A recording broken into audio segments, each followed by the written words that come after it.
Let's see if the sound is working. Here we go. It is.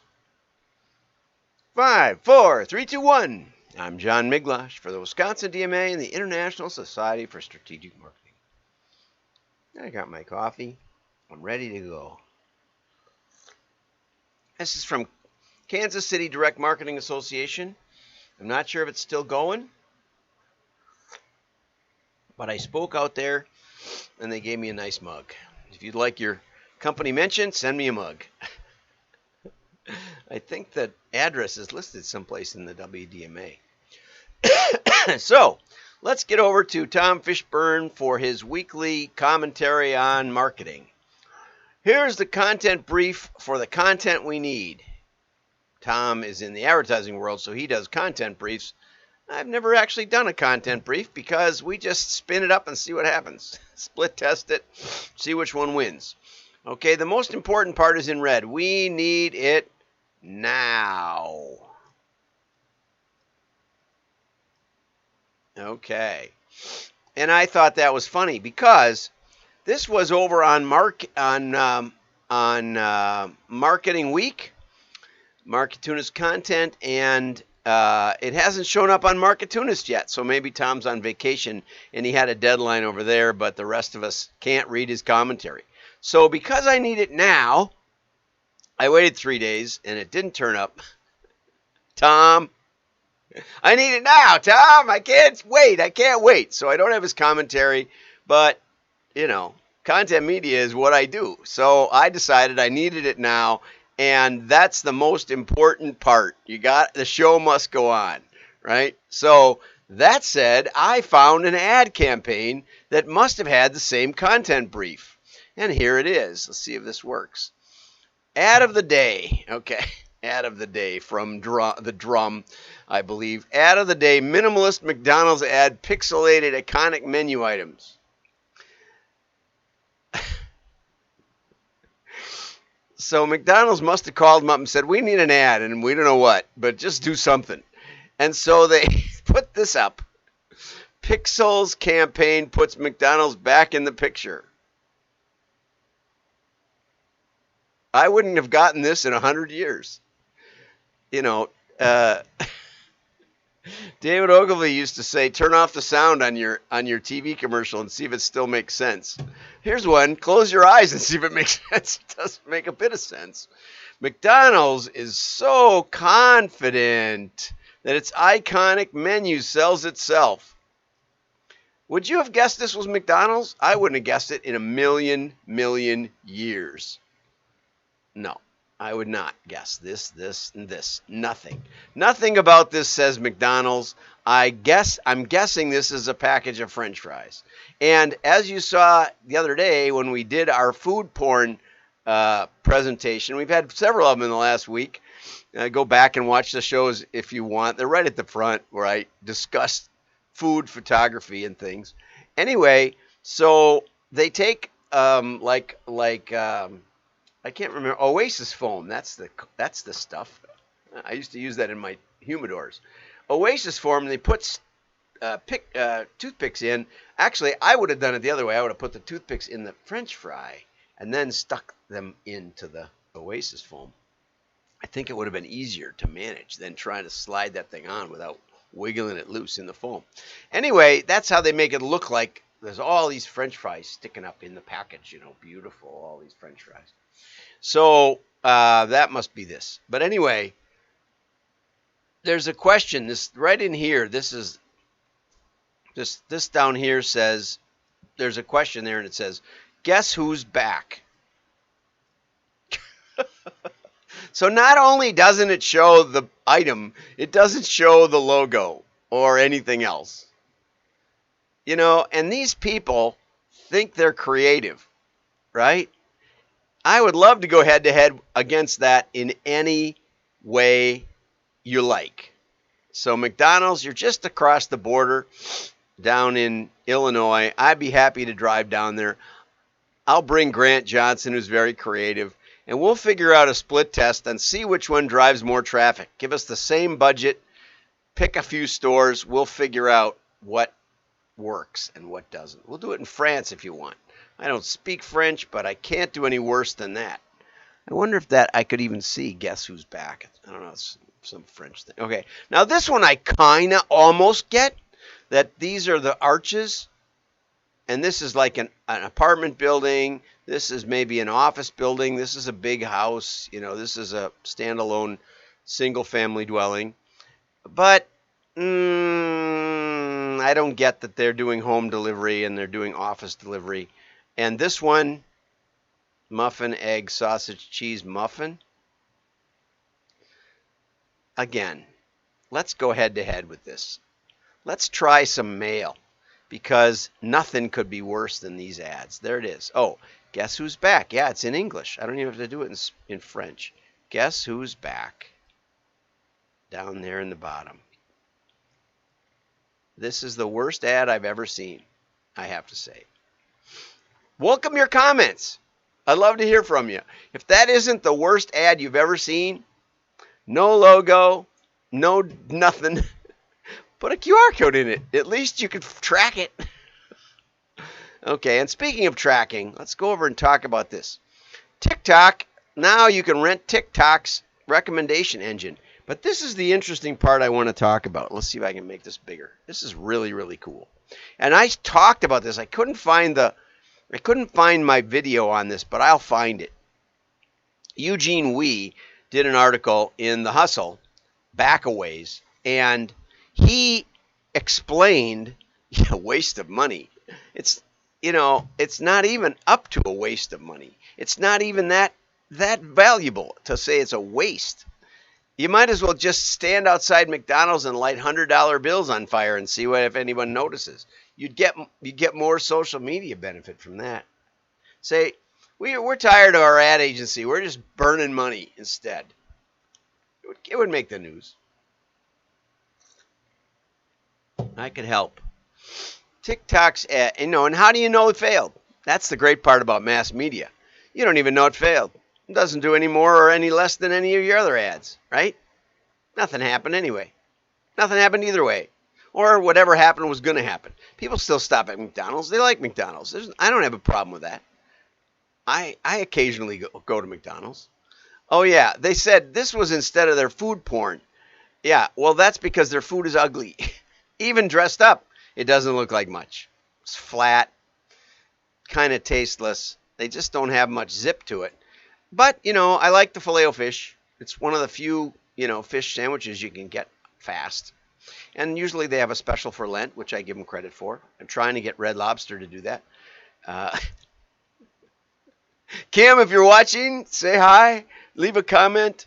There's still time. There was always a fast for the Orthodox. Coming up, the Dormition fast. We could test it in August. Or we could wait till November and test it for the Nativity fast, which is as long as Lent. And in some ways harder. So here's Twitter. And with Twitter and Instagram, when you go on your phone, you go zoom, zoom, zoom. TikTok isn't like that. TikTok, you can like it. You can swipe right and get more details and follow that person. You could hit the back button and get another one. You could hit the up. They can measure how long you stay on the video. My favorite this morning, I downloaded TikTok. Yes, I did. Okay, I don't know if you can see it. You probably can't. There's TikTok. See, and it gets stuff like this. Where did you come from? Where did you go? Where did you come from, Cotton Eye Joe? But I've been for Cotton Eye Joe. I've been married a long time ago. Where did you come from? Where did you go? Where did you come from, Cotton Eye Joe? But I've been for Cotton Eye Joe. And it just will keep going if you keep it going. That's a guy dancing in a ring of beer cans and then stomping them all. It is funny. The funniest one this morning, I just loaded it on my new phone because I have room now. And I got to admit, it's funny. I don't know whether to like or dislike, or I don't know how it works. I admit that. I just downloaded it. How many boomers are on TikTok? It turns out a lot. I'm seeing a lot of old guy content in there. But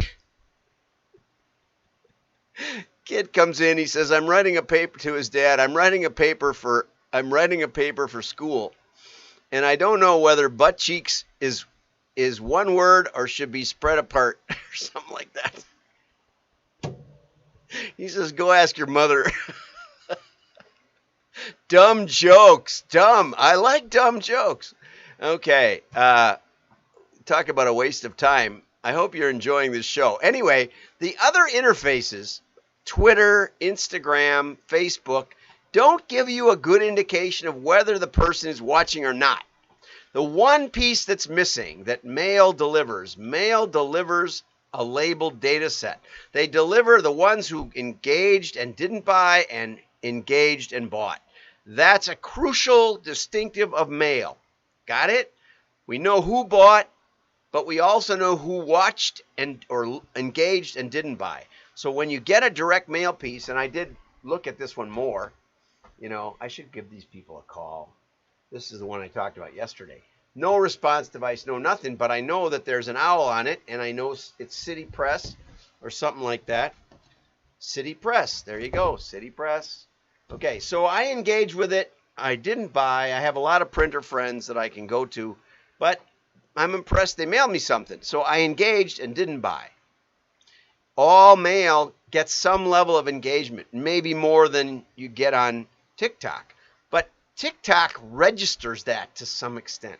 It can tell the duration of watch. It can tell a repeat watch. It can tell basically go on, I don't want to see this. It can tell a like. So every step, it'll keep playing. As far as I know, it'll keep playing and playing and playing until you move it. So that requires user intervention. Like mail, TikTok has a labeled data set. Did you understand that? This is crucial if you're trying to do machine learning. All the other mass media, the McDonald's, they don't know who watched it, who didn't. They don't know who was paying attention, who didn't. They don't know what's going on the non-responders. Mail, we understand the non-responders. They had to engage. We have their name, we have their geodemographics, we have their household, the zip code, the neighborhood characteristics. Is that great? No, it's not great, but we know it. Does TikTok have that? No, not really. That's one of the funny parts. Now, you know, with enough data and enough spying, and they can watch where your phone goes at night and goes to sleep, I'm sure they can figure that out. You know, I could figure it out, so I'm sure they can. But the point is that TikTok's interface is perfectly optimized to gather user sentiment data. They know what you liked. Got it? So that means that's why it knows how to keep you hooked. And from the people, the kids that I talk to, it is engaging. You can watch it, and the more you watch it, the more precise, the more dumb jokes or whatever you prefer. You know, I liked a Cajun fishing or a Cajun cooking one came up that looked like it was from some actual Louisiana residents. Looks like they know what they're doing. I like that. I like country cooking, straight up stuff. I don't like five-star restaurant cooking. It's like you're not cooking for human beings. But anyway, so it's already registered that. And then they say the longer you play, the better it gets. Now here's, for those of you who are a little geekier, why TikTok made its user algorithm so obsessive. And this is a long article. Okay. Average time spent on TikTok daily, 52 minutes. I'm not going to mark this one up. This is how the recommendation engine works. Some of that is fuzzed out. I'm not sure why. It looks like it got a fuzzed out copy and then a clear copy. So anyway, but there are some other pieces to it. I can get you that, or I'll download the real article or something. Yeah, there's more to some of these diagrams. They didn't quite fully register. Something fishy about it. Anyway, so this explains the TikTok algorithm, but it's not the algorithm. So if you think you're going to rent the TikTok algorithm, these algorithms have been around from the 50s at least. Google says that. So there's nothing new about what we're doing. You know, what's new is that TikTok designed their interface to register the engagement. If you don't touch it, it keeps playing. That may mean you got called away, got a phone call, or got something else happen.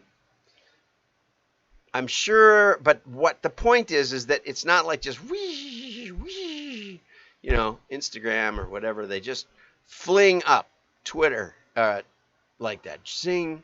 You don't know what I'm paying attention to. You don't know what I'm spending time on. Think about that. But if you don't have time to build your own social media site, do mail. All e-commerce companies should be doing some mail, if only because it tells you what your customers are thinking. I mean, it gives you that engagement. That the engaged non-buyer is the missing piece that mail gives you, and no other media does. So that's why McDonald's does the stupid ads they do. Have a great day. Like and share. Your friends will know you're smart. Bye-bye. Oh, and comment. Comments are worth like 20 likes. So I know I like your likes, but even if you just say, hey, John, that's good. I love the likes too. I don't mind. It's okay. Engagement is something.